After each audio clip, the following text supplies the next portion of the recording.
So my name is Marvin Hudkins, and I decided to do my Sojourn presentation online, like Jane requested part of the class to do. For my cultural experience outside of class, I decided to head across the border and go towards Vancouver, BC, and just a little bit south of Vancouver in Richmond. I hit up the night market there that is just a night market that goes from May to October, and it celebrates all different various Asian cultures, and just kind of celebrates their heritage as well as it's a little bit more of a westernized setting, but it still nonetheless celebrates their cultures.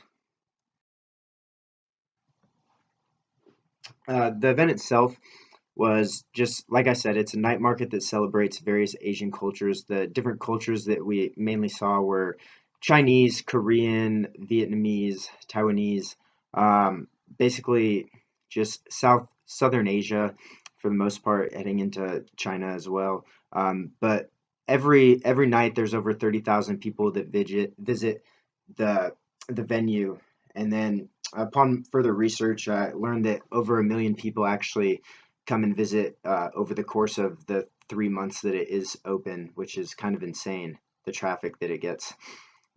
There's over 400 booths that are open at one time during the night market.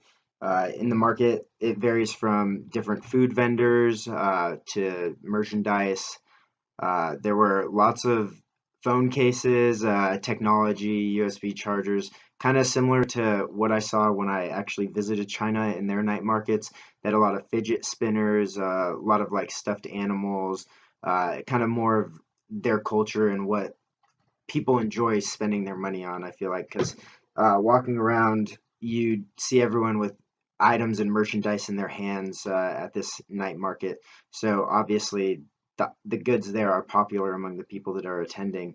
And just speaking on the attendance, we were part of a minority there, I would say, but not really because everyone is partaking in the event.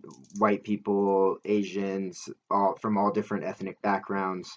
Everyone was there. Everyone was very inclusive. There were live performances, which I'll get into in a little bit, but just from general oversight, it generated a lot of foot traffic and did a nice job celebrating the culture.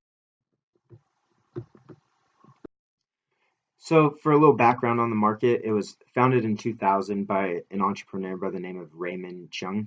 He had to change the venue of this event 4 times over the course of the 18 years it's been around. And in around 2012, it went into a 3 year hiatus where the event actually had to close down due to there not being a large enough venue uh, for him to book and able to host this event. Uh, During those 3 years, he kept searching and he eventually found a spot there in Richmond on the harbor that hosts somewhat, I think, around 16 to 18 acres of free land that allows him to expand it every year with the growing foot traffic he experiences. Um, to get this foot traffic each year, the entrepreneur himself, he tries to allocate different themes to the market. The first year that implemented a theme was in 2012. They implemented a theme called the Red Dragon theme. Um, I couldn't find much on this, but my just general insight on it would be just a theme to kind of attract people because later in the years, it seemed like the first one was closer related to Chinese culture, and then since then the themes kept becoming more and more westernized. Like as we went to this one, it appeared the theme was almost Hawaiian themed. Um, the previous years in 2016, it says they tried to make it dino themed, or they had like 18 life-size robotic dinosaurs wandering around the market.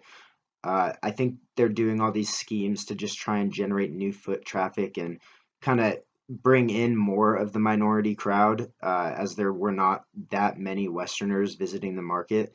So, and part of this probably has to do with the high population of Asian immigrants there to Vancouver and the British Columbia area, whereas roughly around 75% of Richmond's population right now claims to be of Asian heritage.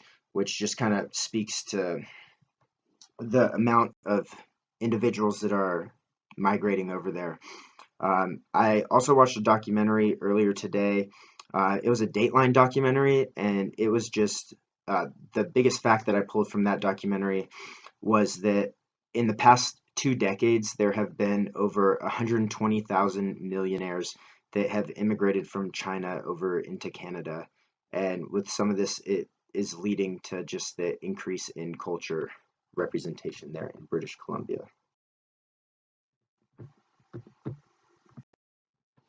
Now I just kind of want to move on to my personal experience at the Richmond night market. We probably arrived an hour and a half after opening. It opens at 7 p.m. every night and is open from Friday to Sunday on the weekends. We probably showed up closer to 9 o'clock, and the line was through the roof. We actually had to pay extra for 6 tickets just to bypass the line. Um, which is crazy, just showing how much they've expanded over the years.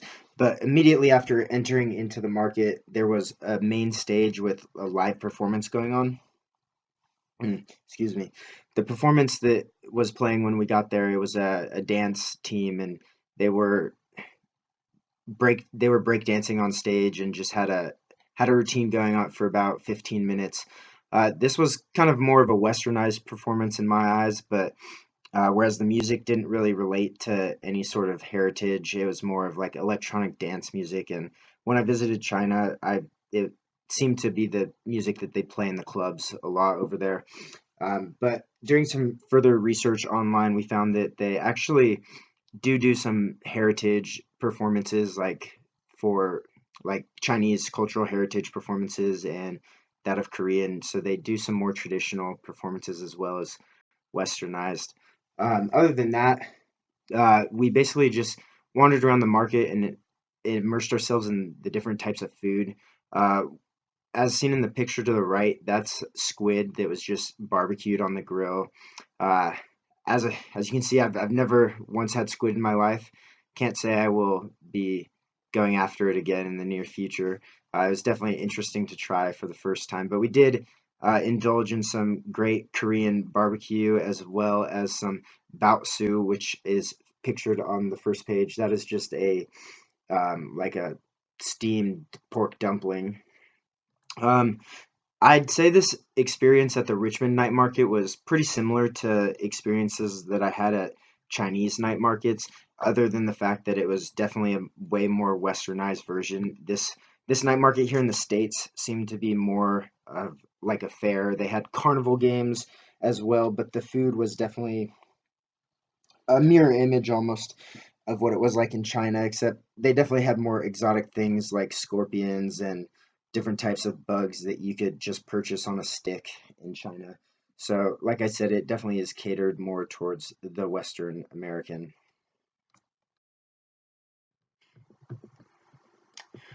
Okay, so now I just kind of wanted to go into more of the academia point of view and just kind of take a look at Hofstede's kind of five defining axes on different cultures and cultural differences. And for this, I kind of am analyzing all of Asia as a whole, but just to kind of narrow it down to one culture that we can analyze specifically, kind of basing all of these off of China as a whole, whereas China kind of experiences a high power distance among members within an organization. Uh, I mean, can't really say that I saw that too much while we were at the night market, just because we're not really in the business realm of that. We're there more to enjoy. But then again, from the Chinese point of view, they are a collectivist society. They definitely value kind of bringing the whole up before bringing the individual up to prosper. But I'd say that Asian culture is changing as they immigrate over into the Western states and into Canada, whereas they kind of learn to forget about their home culture as it becomes more distasteful, if I may say, to them as they kind of indulge in this individualistic lifestyle where um, kind of like the big dog wins. So in China, they also have a very masculine society where kind of the men are seen as the top dogs and they kind of prevail over. They're also very long-term oriented, so uh, speaking like 5, 10 year plans rather than just seeing out the near 1 to 2 year future and just focusing on prosperity in that time. They're more focused on the long term success and how their family is going to prosper and all of that. And along with being long term oriented, it leads them to be of high uncertainty avoidance, meaning that if they don't know that they're going to benefit, they tend to avoid. So if they can't predict a foreseeable outcome of an event or a business agreement or anything of the sort, they are more likely to avoid it if you can't give them any sort of incentive or guarantee that they will benefit from this exchange. So last but not least, I kind of just wanted to take a look at what it would be like as a manager to kind of manage this different diversity in the workplace, not only for managing like Asian diversity in the workplace, but as just any sort of diversity that you might encompass as you are a manager in the workforce. But what I would really fight to entail is to stay true to the company culture that I had implemented from the start. Because if you get your employees to buy into a culture that you've encompassed a whole business around, it you people are afraid of change. So if you all of a sudden try to change that culture, people are kind of going to be in a culture shock of their own because they're going to be shocked that all of a sudden their way of going about their business lives is changing so drastically. Another thing with that is I would offer performance incentives to the employees. Uh, this being just the fact that if you perform well, you kind of deserve to earn more. This is more tailored towards the individualistic viewpoint, whereas those people that are coming and migrating over are changing their viewpoints towards more from the collectivism society towards individualism. So this incentive system would really help them abide by that and kind of teeter them into the Western world a little easier. Um, Along with this, to kind of merge the masculinity of China and everything else, I'd want an inclusive work environment with kind of a lower power gap so people didn't feel that they couldn't go skip management levels if they had a great idea, or if a problem arose and they couldn't go to their direct supervisor, they would be able to go to someone higher up without their direct supervisor getting mad or blowing up at the situation.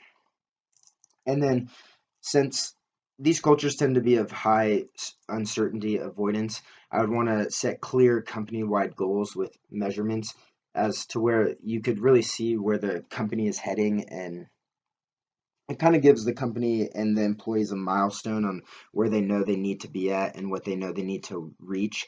This just would help the employee base in the companies as they know where they're going, they have a sense of urgency to get there, and it they know that when they get there, there's prosperity and there's good things and wealth on the other side. And um, that's basically what I took away from my sojourn. And I hope you guys enjoyed the presentation. I hope you guys had just as much fun in yours as I did at mine.